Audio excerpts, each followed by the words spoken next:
1, 2, 3. Here we go. Okay, perfect. Welcome to Qualitative Research part number 2. This session is a continuation of a series, and it's 2 for fall semester 2013 and 2 for spring semester 2014. The first presentation was based on the introduction on qualitative research. And the presentation was about the 5 traditional divisions that Creswell, in his latest book, presented. And we had an explanation of these 5 different traditions. This is not the only classification, but it's one of the possible classifications we have about qualitative research. We tend to use Creswell because Creswell is very well recognized in education, but it's not. So I have to start with a caveat. It's not the only classification. It's a very particular one. Also, Creswell, even though he has a 2014 textbook, is outdated because he does not include postmodernism, such as queer studies, feminist studies, critical studies, and another series of critical forms of inquiry. Therefore, which are very, very popular right now in psychology. So I have to say, we follow Creswell, but it has limitations, and it's not definitely a textbook for doctoral students to follow, just as a point of reference. Like a dictionary is a point of reference to write a paper, but it's not where you will quote. So I strongly, even though I like Creswell and I follow Creswell, I strongly suggest, as that was the presentation number 1, that students go for the actual scholars. And we have examples of Jean and Stake for case study, Georgie and Van Manen for phenomenology, and so on and so forth. So that was the summary of presentation number 1. Presentation number 2 has a different tone. And the presentation number 2 has to do with something that very often many doctoral students are very clear about what it means and entail to do a qualitative research project. Many of them have problems with language, with the nature of the study, or the purpose of their study. Consequently, they get really frustrated about how to go about it and the production of the study. I have handouts that I want to share with all of you here. Okay, you have one. As you know, there is a bibliography. It's an ongoing process that I've been developing. Those who email me, I'll send you part of that. But most importantly, when you're doing a qualitative study, is that you consult the literature that represents your study. Part number 3 of this presentation, which is going to take place in spring, will show you the 5 typical structural language. And as we talk with some of my advisees, when you read a case study, it's a language on its own. Like you're walking down the street and you hear German, you might not know German, but it sounds like German because you recognize the accent or the way they talk. You go to downtown and you hear some people talking, you might not know Spanish, but you know that that's Spanish that they're speaking. It's exactly the same thing. A qualitative study has their own particular language, and a case study sounds like case study. There is terminology, objective, purposes, and a format of saying things that is case study. A phenomenological study could be, hermeneutic, according to Van Manen, psychological, like Georgie, transcendental, as Mustakas. They have their own particular language, and the sound is specific to their own tradition. And that's very important to notice. A lot of students do not understand that. Each tradition has their own language, the way of presenting the information, the way knowledge is produced. We'll talk about that in the third part. But introduction is about the philosophical aspects. A lot of people are a little bit intimidated about what philosophy means. And a lot of people think that philosophy is this cumbersome, impenetrable, block language like a forest, and that is scared to get into the forest, they're going to get lost in it. But philosophy in itself is about knowledge. It's about the appreciation of knowledge, the understanding of knowledge, and the critique of knowledge. And consequently, because research is about the production of knowledge, the confirmation of knowledge, or the validation of knowledge, that's what research is, searching one more time, we need to always inquire about the type of knowledge that we are producing. And the knowledge that we produce is always tainted, transformed, shaped, developed by who we are. A person who, for instance, is a bilingual researcher, Mila, for instance, interviewing students who are Latinos who are also bilingual, will allow her to enter the language of their participants in a way that a monolingual person might not know.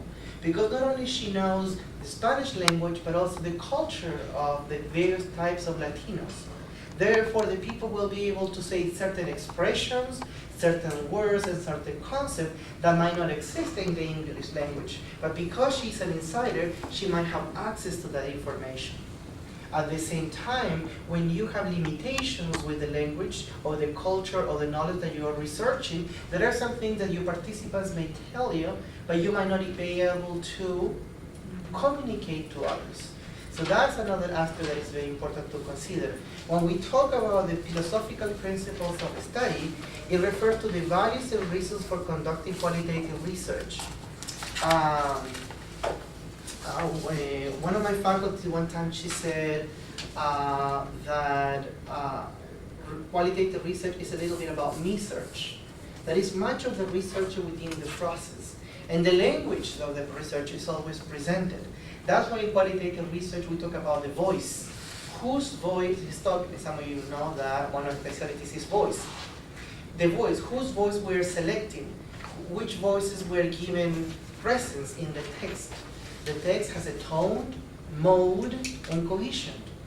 Not only a case study sounds like a case study, or a phenomenological study sounds like a phenomenological study, but at the same time, the voices that we bring into the text produce certain knowledge. And we, as researchers, we're the instrument. We are the instrument to collect, to process, and to produce the knowledge that we have or acquire through a qualitative study. Consequently, we are the voice in the text that coordinates our voices as well as the voices of the participants. So it's very important and extremely important. Partly I will talk, a case study indistinctively of the page and the place where you open sounds like a case study. Qualitative research doesn't tackle problems, inquires, investigates, ponders, elucidates, shows understanding. That is not comparison and contrast, or that is not an hypothesis, but rather proposals, prejudices, virtues, biases, views. So there are certain verbs and certain language and certain adjectives that are present in a qualitative study. So it's very important that the final product of a qualitative study is always in terms of the language that the study represents. Not only you have to say in one page, this is a case study about this, or this is phenomenological study, no. The language in itself talks to the audience, because the audience who is absorbing, consuming, referring, informing from your study is an audience who is versed in the type of language that you are producing. If you, for instance, read the latest version of Creswell, he talks about that he went to, that's how he began the book 30 years ago, he went to a conference, which is a very well-known conference at the University of Illinois Champaign. They do it every year. It's one of the most important qualitative research conferences in the country. And he presented a study. As he presented his study, several people in the audience, very famous people, by the way, they turned his study in an ethnographic study and some other forms of study. Each one of them produced or recreated his study with a different language and from different approach. And that was he began to understand that these are ways to make knowledge, to create knowledge. And it has to be like that. So those of you who are intending to produce a qualitative study need to learn the language. It's like learning French, Italian, German, Russian, and all that. It's a language, and a language in itself. And each one of these traditions or approaches, as Creswell calls them, have their own way to go about things. The first thing is, if we're talking about philosophy, as the topic of today's presentation, we need to understand what are we trying to produce. And the first thing that we need to understand is, in qualitative research, and most often it's highly criticized, the name, people prefer the word inquiry. critical inquiry, interpretative inquiry, because in reality, we inquire about human life in reality. We ask questions. We don't propose hypotheses. We ask questions that invite us, force us, propose us, challenges to create certain knowledge. So it's more accurate to talk about inquiry in qualitative research. And we inquire with participants. They are not subjects. They are not, and the reason why they are not subjects because we do not subject the individual to a testing or behavior modification. We participate with them in the construction of knowledge and the recreation of knowledge. That's why in qualitative we talk about participants. We don't also, there were interviews. Cavalli, one of the most important producers of theoretical information on interviews, was highly criticized for that, and that's why he transformed the word interviews with the hyphenation. Interviews, views that interconnect among participants. Most people, particularly phenomena, prefer the word conversation. You converse with people and co-create with them knowledge. Another term that are not interviews, preferably we use the word conversations. And with them you create, and all this comes about because qualitative inquiry or qualitative research comes from the constructive paradigm. But it's not restricted. Remember, constructive paradigm is also where the counseling profession comes from. We have postmodernist approaches about the construction of the language and critical inquiry that have to do with systemic or systemic criticism of dominant discourses, society, and forms of oppression. So when we clarify the notion of inquiry and research, right, we inquire, we ask questions.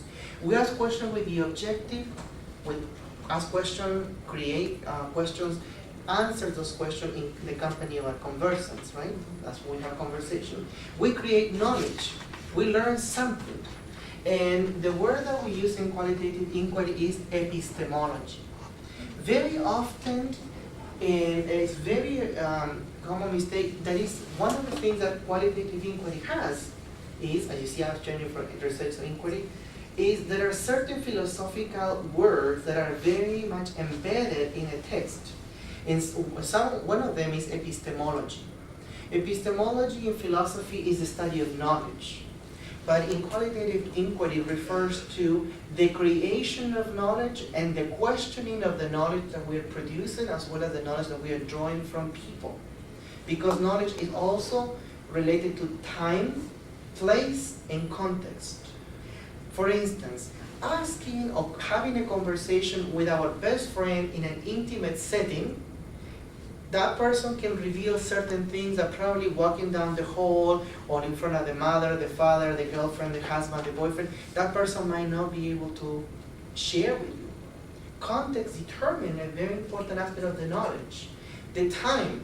When you are living in a moment of crisis, the knowledge that you share with others, how you express them, is not the same when the crisis is over or your reminiscence about memories from the past.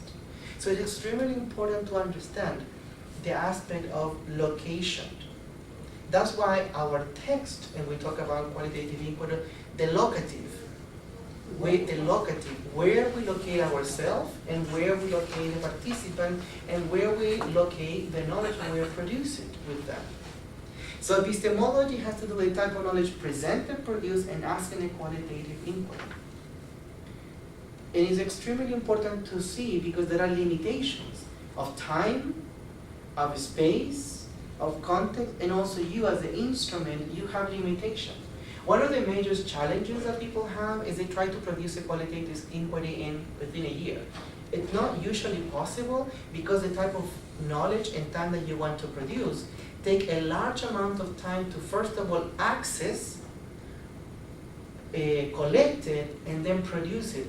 Because while you may take some time to access that, how you come about to be able to convey the meanings that you have been entrusted. You don't dig up for meaning, you are entrusted with meaning of experiences. And that's when it takes so many writes and rewrites and rewrites. Because while you may have the idea,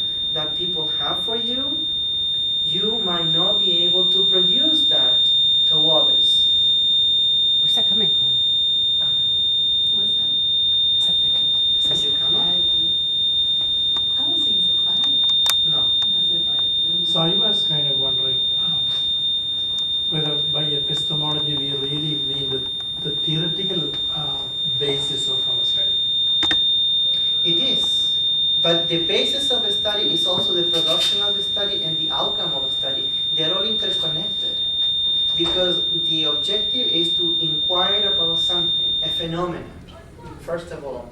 Second of all, the production of knowledge is very much connected to what the knowledge that we're able to produce. That's why not all the students can produce the same thing. One of the paradigms or requirements for quantitative is a replication. If I follow this step, I should get the same. In qualitative inquiry, it's all the opposite. Each and every individual produces their own set of findings. What is common among each other is that we are able to find things that speak to or from the people that we are working with, our participants. It takes a very long time to understand what is the knowledge that I have versus what is the knowledge that the participants provide me. Most often, and it takes many, that's why very often in qualitative inquiry, you look at journaling. The researcher has to journal what are his or her personal biases, misconception, prejudice, and knowledge versus the knowledge and the finding that he has or he finds from the participants. There must be pieces within the study when there is a disclosure of this is who the researcher is. Very opposite to quantitative. In a qualitative study, in some place or some places, the researcher must reveal himself as well. Being a woman researching about women things produces a knowledge that a male might not have the same access. Consequently, is unique to that because the researcher has some characteristics that are unique to her. On the other hand, there are biases based on the fact that, and that's a challenge, when the researcher shares similar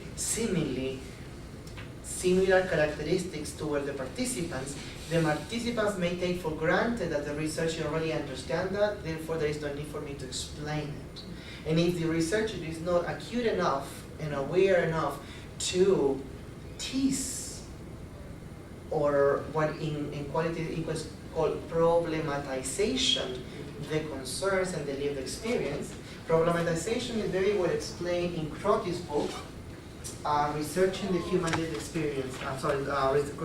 The Researching Social Sciences. I'll send you the, I think I have the text one here. I should have here.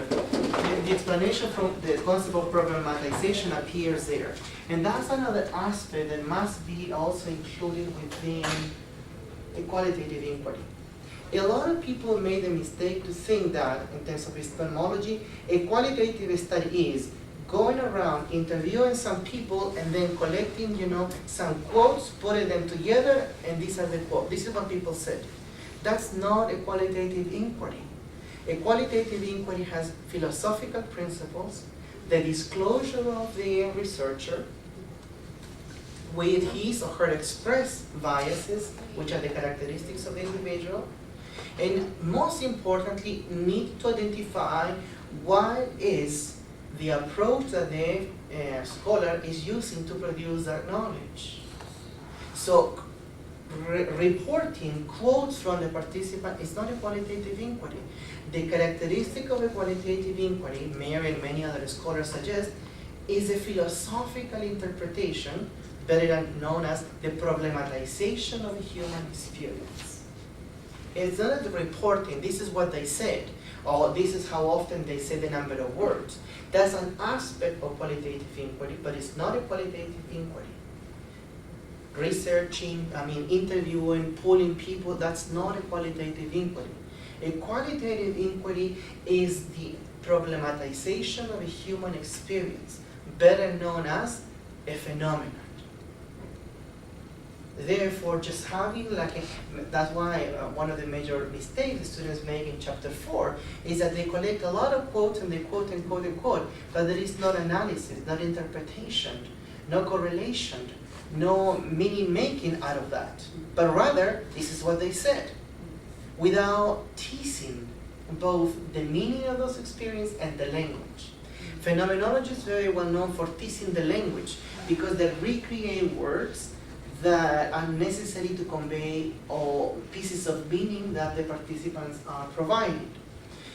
Also, the language that I use in qualitative inquiry enters a deeper layer of meaning, meaning while such and such participant stated or mentioned this, he or she referred to this. This is further, was in the third, fourth conversation, this was interpreted as this and this and that. So a very common mistake is to rush towards the reporting stage without not having what is called the hermeneutic circle. The hermeneutic circle comes from Gadamer, which is the turning back towards what is it that I have heard and what is the meaning of it. That's what is called the hermeneutic circle. And the hermeneutic circle expands what also Gadamer calls the horizon of understanding. What understanding? The horizon. The horizon. of understanding. The horizon of understanding means the researcher also expresses both his biases, beliefs, and prejudice. And that's a limit of his current interpretation of knowledge. A qualitative inquiry moves further the horizon of understanding thanks to the collaboration of the participants or the conversants. Therefore, his understanding is a bit further. Still, there is a limitation, but it's a frontier that moves further. That's what is extremely important in chapter 5. What does all this mean? What is the meaning of what I heard? And not, these are what I heard, these are the quote, John said this, Mary said this, 3 people said this or that. That's often a mistake in qualitative inquiry, or a witness within chapter 4 or chapter 5. What is the implications for me? What does it mean to me? How this cannot be applied for others? The other aspect that needs to be considered here is the ontology. Ontology is the reason of the question. In philosophy, it's the study of the being, but actually, in qualitative inquiry, because we use words, words are the instruments that we use to analyze things. Qualitative inquiry refers to the questioning of a phenomenon. And because we question a phenomenon, we are asking the meaning of the terms, the concepts, the words, and we recreate those things in terms of what this means. So it's very important that what we are doing, what is called lit review in chapter 2, it's not a typical, this is how much I've read, this is how much I've learned, this is how much I've seen. It's about understanding what is it that I'm trying to inquire about. How this refers towards the understanding, the knowledge that I'm trying to produce. That's the aspect that's very important.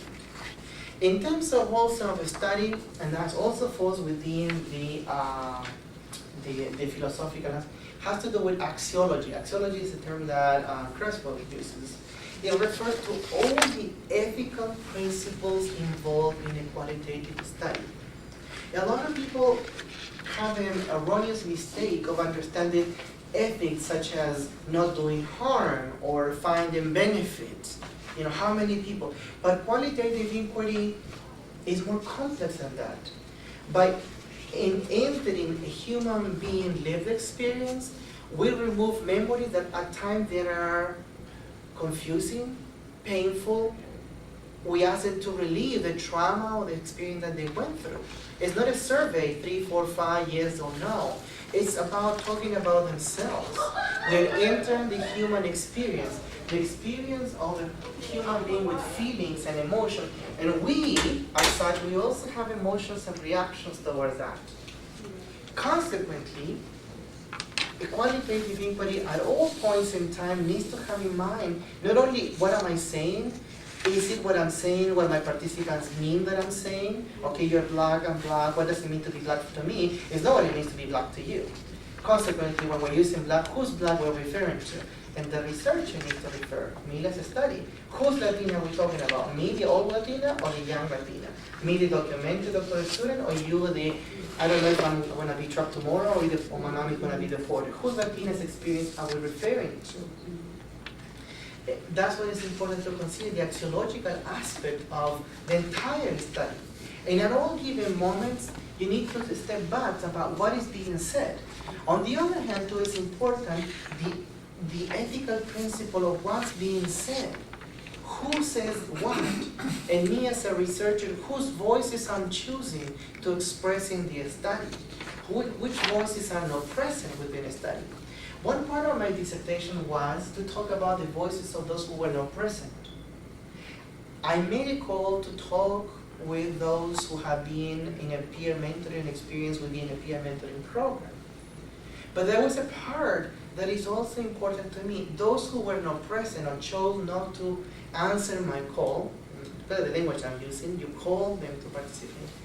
Those who did not answer my call were also required to be present in my dissertation. Some people don't have the interest or live experiences that they don't want to live. So for me to express naivete, I'm talking this is the good experience of all, and I'm not saying that some people don't have the good experience in peer mentoring, even if it's minimal. There are people who don't. I am dishonoring the voices of participants. No, because just saying the ones who have been participants of the study, I'm forgetting that there were voices who were not present. And their absence was a voice. And part of my dissertation talked about the voice of silence. Their voice was the silence, the negative, the unwillingness, the lack of desire to participate in my study, not to answer my call. Their silence was a voice that at some point I addressed in my dissertation, an axiological aspect. I can't say all this is for everyone. There were people, not everybody answered. And by not everybody answered for a particular program, there was a voice, and that was the voice of silence. When the silence speaks louder, when the silence is present and scream its presence in the midst of other voices. It was a very aspect that I play around and tease around in my dissertation. But all dissertations need to have that. The axiological concern of what is not being said, or what I interpret, it's not the only possible interpretation. Like Van Manen says, an interpretation is nothing but one possible interpretation that can be changed, transformed, or even improved by someone else. Therefore, part of the qualitative inquiry job is to recognize the limitation, to recognize those other possibilities that are not present. It's an axiological or ethical consideration. So there are many aspects that are very intrinsically ethical, axiological within a study, that they need to appear from chapter 1, and that is the biographical rendering. Chapter 1, for all qualitative inquiries, is about the rendering of yourself. You as instrument in a study. Who is doing this study? Of course, the dissertation is very prolonged, but it's not about any egocentric voice. It's not autoethnography, which there is such a thing as it. It's about rendering your personal experience that led you towards the calling of opening up to a phenomenon. And the phenomenon is the inquiry that you want to uncover, demonstrate, show, expose, or find threads of meaning. And when we know the author, the instrument, the person who, we can know whose voice is being said in the chapter 3 and 4. Is the researcher versus the participant. So it's extremely important to have a high level of self-reflexivity. And that's an aspect that I didn't mention in the study, but also another aspect is self-reflexivity. That's why journaling is extremely important. To journal the journey, to talk about who is it that is talking about, and whose voice is being in the text. My voice, the scholar voices, or the participants' voices. Often is the case, and people get confused about that, they write chapter 1, 2, and 3, and then when they do the final presentation, chapter 1, 2, and 3 does not look the same, it changes. And it has to change. How can a scholar, which is different from a quantitative dissertation, how can a scholar sustain certain statements about this literature they review, the study they did, when the participants have said something different? They're going to follow one single line of thinking, one single set of scholars, when at the end, the participants talking about oppression, racism, classism, and that was not mentioned previously. So one of the transformation and challenges of some committee member, this looks different, of course. The scholar has been transformed. The voices have been transformed. And to leave those voices rendered in a little dark corner in a chapter, at the end, is not being axiological towards the study and the participants. Okay. Therefore, So- there's a transformation in the text. So do the researcher go back and edit those chapters? Ethically, you should. Yeah, okay, How can you talk about certain authors that contradict your participants okay. or violates the integrity of the study? Mhm. Or how can you not include certain scholars, because at the end it's a scholar work too, Mhm. that have talked about these experiences through other types of research or other studies Mhm. to validate what these participants are saying? Mhm. How are you going to leave them naked in the rain Right. when you have all this showering of other people that are being saying something different? Mhm. If there are scholars who support, validate, emulate, articulate, corroborate, elucidate their experiences, how could it be that you're not going to include them? Therefore, an axiological aspect of it is to go back and change some things or to add some things. So these conversions are not left in the rain in chapter 4, completely disconnected to the previous literature that you reviewed. And they appear like the lost in the space when in essence, all your journey was to encounter them, to find them. And the last part that I want to discuss with you today is the justification for a qualitative study. The qualitative study is, a lot of students talk about, oh, I want to do a qualitative study. And you're like, yeah, that's your leaning. But you fail to understand one thing that is essentially very, very important. Van Manen talks about the reason why we do a study is because the research question calls you to do that. Van Manen, 1997 or 98, the reprint. Oh, 1990 is the first edition. So, qualitative inquiry is answering the call of a question. A question that has a tradition or approach, case study, it has to be defined, and at the same time refers to a phenomenon that by no other means can be answered. For my students now working on their prospectus, why should you do a qualitative inquiry? How could this not be done through a survey, through a questionnaire, through a polling? What is it in the lived experiences that required for you no other means but engaging with them in conversation, in articulation, and lived experiences, so that question can be answered?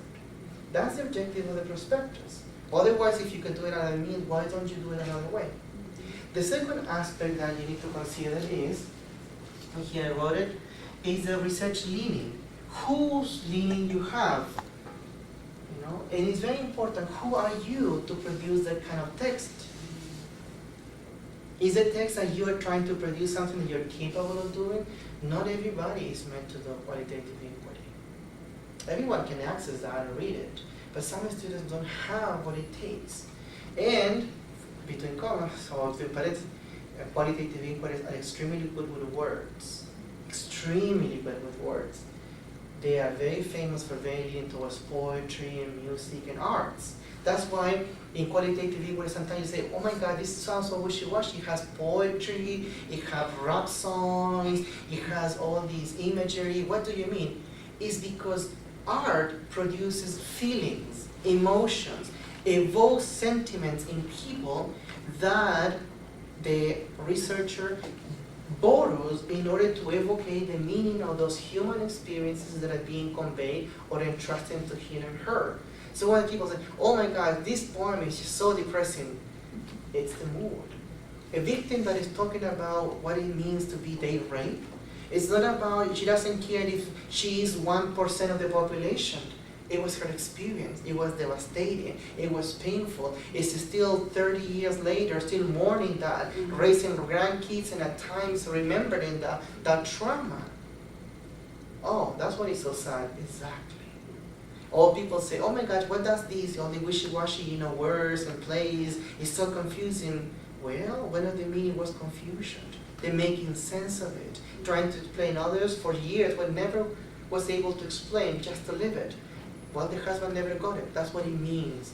Oh, okay. So you relieve that experience with examples. In qualitative inquiry, doesn't know. The client appears confused, unable to express her feelings. That would be the other type of paradigm. In qualitative inquiry, you create a poem, or you quote certain things that expresses these lack of communication, lack of expression to illustrate the emotion, the meaning unit that the conversant is sharing with you. So the person can see, this is what it feels like to be confused and not being able to say something. This is what people say. So a consumer of qualitative inquiry goes, oh, this is how kind of my client was saying. That's what it feels like to be confused, to be lost, to experience a break after 30 years. So consumers of qualitative inquiry look into that, not to generalize the population, but to enter into a human experience. And for other means, he's not been able to do that. But you, as qualitative researchers of human experience, are able to transport to others by means of the written word. So other people enter into this world, into the stages of mind, feelings, emotion, real or not real, because it's irrelevant. A person who has PTSD may hear a train, and there is no train in the vicinity, but for him it's real. Thus, the fear is real, the pain is real. So in qualitative inquiry, we validate whether it's physical or not physical, or real between commas. A person with trauma does not necessarily need to be in danger to feel in danger, or in pain, or in sorrow, or with any kind of emotion. And the qualitative inquiry, the human science researcher, is able to grasp this expression through the written word and transport it towards the reader in a way that he is able to live that experience has been expressed by someone else and feel it. And from the inside is looking at a rod from the back.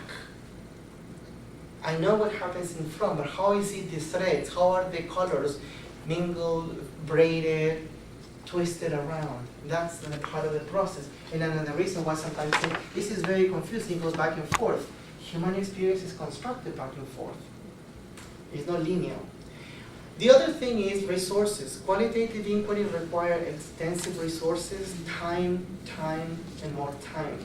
This is not a rush project. It's not intended for people to be in a rush. It's not, you cannot be forced to produce human experience. You cannot say, like in a counseling, we have 45 minutes. Just come on, tell me what's going on. Human beings move at the space that they move. So when you engage in human lived experience, you have to understand that you're working with human beings and they move at the level that they move. Time. It cannot be repeated again. This is not something you do when you're tired at the end of the day, when there is no energy. You are capturing human lived experiences. The population is your participants, your conversants, the people who have lived that experience that you're looking for. Those are the ones you look. And ultimately, we're not trying to replicate behavior. This is not an aspirin that 99% of the population get better with an aspirin. It's not a Tylenol either. Take this and you are done. Pain is gone. No, it's about the 1% of the population, because you want to give voice to those who don't have voice. You want to validate what's usually overlooked. So for people trying to do great projects in terms of the magnitude of that, no, you're missing the point of qualitative inquiry. It's about digging up what is buried, showing up what does not appear, bringing light to the corner part that is dark, or giving a voice to those who have not been heard before, or showing an understanding to those who have been taken for granted, like the mother says, you never pay attention to what I've done. So these are some aspects of qualitative inquiry. It was the philosophical components of inquiry. Presentation number 2. Questions, very briefly.